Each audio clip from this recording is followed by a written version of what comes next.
Assalamualaikum students, welcome to all of you on my YouTube channel Effective English। Students, आज का जो lecture है ये बहुत ही इंपॉर्टेंट है।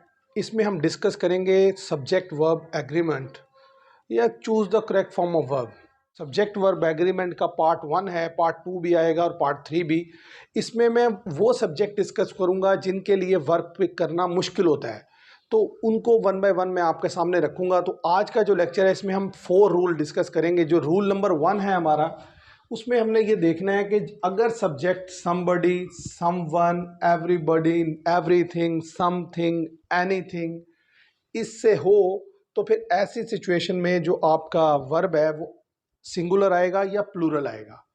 और रूल नंबर 2 में हम देखेंगे कि अगर कोई सब्जेक्ट इस तरीके से आए कि each of the boys, neither of the students, तो ऐसी सिचुएशन में आप जो उसके लिए वर्ब पिक करेंगे वो सिंगुलर पिक करेंगे या प्लूरल। और जो थर्ड सेंटेंस यानी कि जो थर्ड रूल लिखा है वो ये है कि if I dash the minister I would help you. ये जो सेंटेंस है इसमें जो फर्स्ट पार्ट आया है कंडीशनल का, इसमें वाज आएगा या वर आएगा, और अगर वाज आएगा तो क्यों आएगा और वर आएगा तो क्यों आएगा, इस चीज़ को देखेंगे।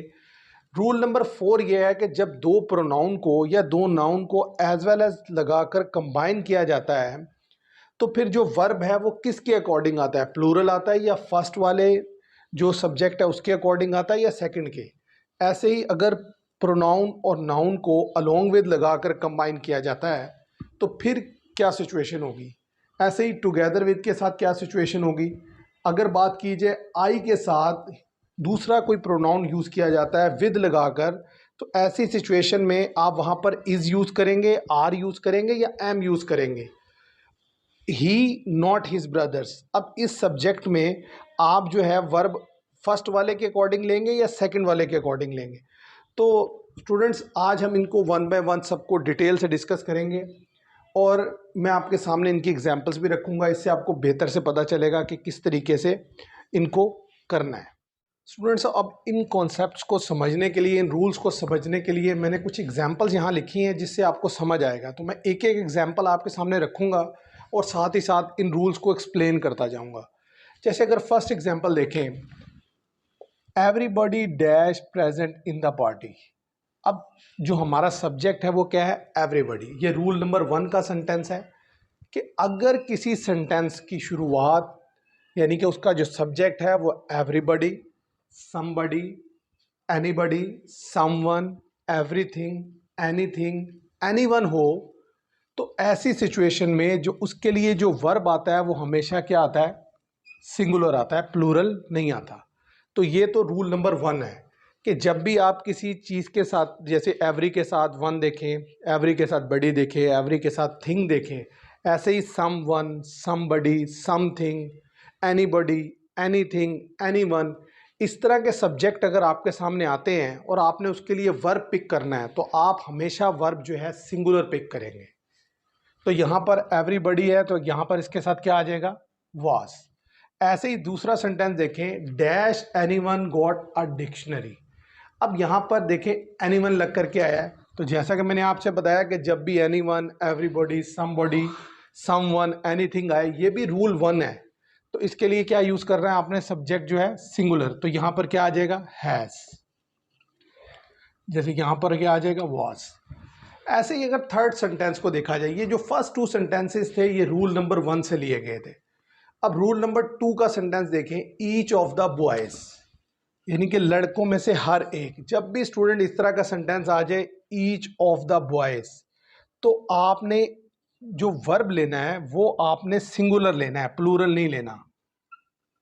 जब भी इस तरह का सेंटेंस आ जाए, ये रूल नंबर 2 से है कि each of the boys, neither of the students, यानी कि जो लड़कों में से एक एक, स्टूडेंट में से एक। तो ऐसी सिचुएशन में आप हमेशा जो वर्ब लेंगे वो क्या लेंगे, सिंगुलर लेंगे। तो यहाँ पर वाज आएगा। ऐसे ही अगर इस सेंटेंस की बात की जाए, नाइदर ऑफ द स्टूडेंट्स, यानी कि स्टूडेंट में से कोई भी नहीं, तो यहाँ पर भी नाइदर लग करके आ जाए या ईच आ जाए, और सेंटेंस की फॉर्मेशन जैसे बनाई गई है, each of the boys, neither of the students. तो ऐसी सिचुएशन में इसमें से क्या यूज़ करेंगे आप, हमेशा जो उसके लिए वर्ब लेंगे वो कौन सा लेंगे, सिंगुलर लेंगे, प्लूरल नहीं लेंगे। तो यहाँ पर क्या आएगा, इज़ आएगा। अब स्टूडेंट हमने अभी तक दो रूल मैंने आपसे डिस्कस किए। जो रूल नंबर 1 था उसमें मैंने कहा everybody, somebody, someone, anyone, anything. ये अगर आप किसी सेंटेंस में देखते हैं तो उसके साथ जो वर्ब है सिंगुलर आएगा। ऐसे ही each of the boys, neither of the student, each और नाइदर आ जाए तो उनके साथ जो वर्ब है आपका वो क्या लग करके आएगा, सिंगुलर। जब वो अकेले अकेले इस तरीके से आ रहे हैं, each of the boys, neither of the student, तो आप उसके लिए वर्ब सिंगुलर लेंगे। अब जो सेंटेंस नंबर 5 है, if I dash the minister I would help you. अब स्टूडेंट ये कंडीशनल सेंटेंस की कैटेगरी नंबर 2 का जो है वो सेंटेंस है। तो अब यहाँ पर आई आया है, लेकिन क्योंकि ये एक सेंटेंस जो है ये एक यानी कि हाइपोथेटिकल स्टेटमेंट है, तो इसलिए यहाँ पर सब्जेक्ट चाहे कोई भी हो, आप इसके लिए जो वर्ब लेंगे वो हमेशा क्या लेंगे, वर।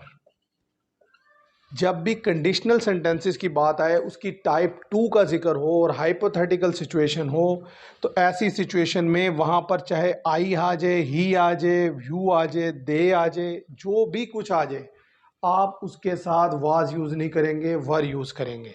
ये बात ज़हन में रखिएगा। ही होता तब भी वर आना था, शी होता तब भी वर ही आना था। यानी कि कंडीशनल सेंटेंसेस टाइप 2 में जब भी आपको चॉइस आ जाए कि आपने वाज या वर में से चूज़ करना है और दूसरे हिस्से में वुड के साथ फर्स्ट फॉर्म लगी है, तो आप वर यूज़ करेंगे सर, और दूसरी फॉर्म यूज़ नहीं करेंगे, वाज यूज़ नहीं करेंगे। ऐसे ही अगर बात की जाए, ये सेंटेंस नंबर जो 6 है, he not his brothers dash to school. अब स्टूडेंट्स अगर किसी प्रोनाउन को, जैसे ये ही है और ये दूसरा हिस्सा है, इसको मिलाने के लिए नॉट हिज ब्रदर इस तरीके से कंबाइन किया जाए, तो ऐसी सूरत हाल में, ऐसी कंडीशन में जो वर्ब है आपका वो हमेशा जो पहले वाला सब्जेक्ट होता है उसके अकॉर्डिंग आता है।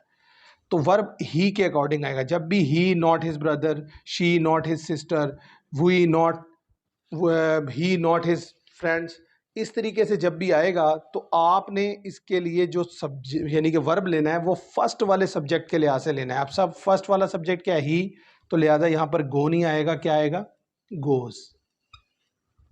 ऐसे ही अगर बात की जाए इस सेंटेंस की, आई विद ही, इसी तरीके से अगर दो प्रोनाउन को इस तरीके से कंबाइन किया जाए विद लगाकर, तो ऐसी सिचुएशन में भी जो आपका वर्ब है वो फर्स्ट वाले सब्जेक्ट के अकॉर्डिंग आएगा, और वो क्या है, आई।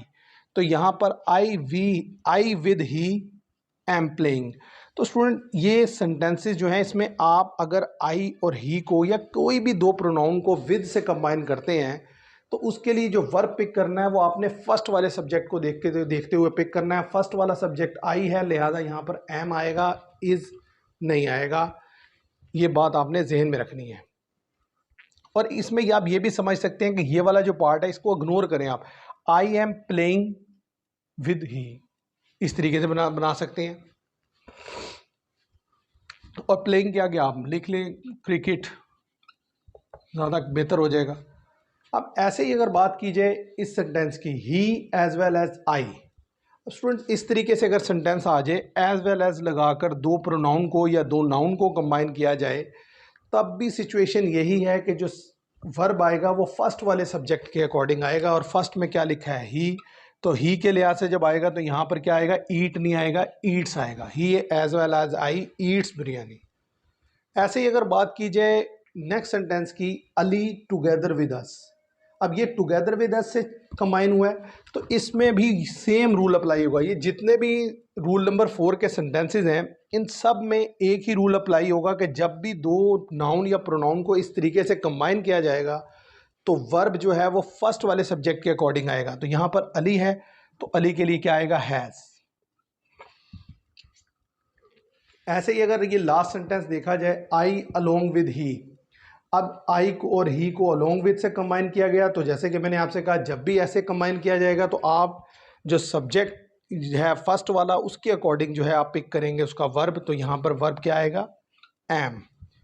तो स्टूडेंट्स ये 4 रूल्स मैंने आपके सामने रखे। रूल नंबर 1 में मैंने बताया कि someone, somebody, anyone, anybody, anything का अगर कोई सेंटेंस आता है तो उसके साथ जो वर्ब है वो हमेशा सिंगुलर आएगा। ऐसे ही अगर each of the boys, neither of the students, इस तरीके से सेंटेंस आता है ईच और नाइदर का, तो ऐसी सिचुएशन में उसके लिए जो वर्ब है वो सिंगुलर आएगा, प्लूरल नहीं आएगा। और रूल 3 ये है कि अगर कंडीशनल टाइप 2 का सेंटेंस है, एक हिस्से में वुड के साथ फर्स्ट फॉर्म लगी है और दूसरे हिस्से में वाज या वर में से पिक करना है, तो हमेशा आपने वर पिक करना है, सब्जेक्ट चाहे कोई भी हो। और रूल 4 ये है कि जब भी दो नाउन्स को या प्रोनाउन को एज वेल एज लगाकर, अलोंग विद लगाकर, टुगेदर विद, या आई विद ही, या ही नॉट हिज ब्रदर, इस तरीके से कंबाइन किया जाता है, तो ऐसी सिचुएशन में जो वर्ब आता है वो हमेशा फर्स्ट वाले सब्जेक्ट के अकॉर्डिंग आता है। तो मैंने इनकी एग्जांपल्स भी आपके सामने रखी। मैं उम्मीद करता हूँ कि ये लेक्चर आपको पसंद आया होगा, और ये पार्ट 1 है, इसका पार्ट 2 भी आएगा, पार्ट 3 भी आएगा, उसमें भी मैं मज़ीद रूल्स आपके सामने रखूँगा।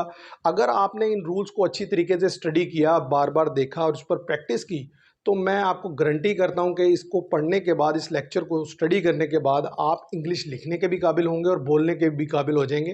तो उम्मीद करता हूं ये लेक्चर आपको पसंद आया होगा। मेरे वीडियो को लाइक कीजिएगा, शेयर कीजिएगा और चैनल को सब्सक्राइब कीजिएगा। Thank you very much.